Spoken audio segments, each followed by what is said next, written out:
ভারতের কাছে 280 রানে হারল বাংলাদেশ।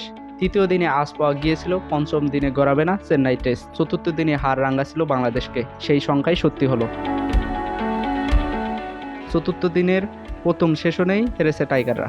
বাংলাদেশকে 280 রানে হারিয়ে সিরিজে 1-0-তে এগিয়ে গেল রোহিত শর্মার দল।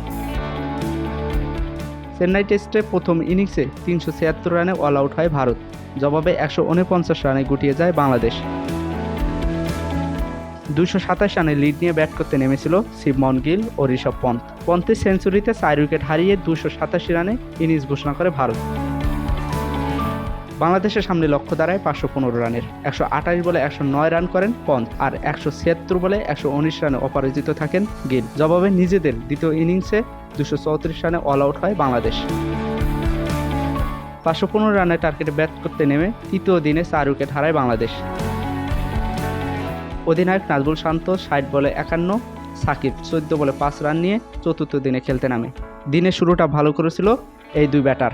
56 বলে 25 রান করে আউট হন সাকিব। তার বিদায়ের পর ভারতীয় স্পিনার রবিচন্দ্র আশ্বিনের ঘূর্ণিতে নিয়মিত উইকেট হারায় বাংলাদেশ।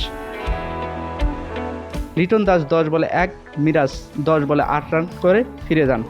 তবে এক প্রান্তে আগলে রেখে সেঞ্চুরির দিকে এগিয়েছিলেন শান্ত। তবে 127 বলে 82 রান করে সাজঘরে ফিরে যান টাইগার অধিনায়ক। এরপর দ্রুতই জোড়া উইকেট হারিয়ে 62 ওভার 2 বলে 234 রান করে অল আউট হয় বাংলাদেশ।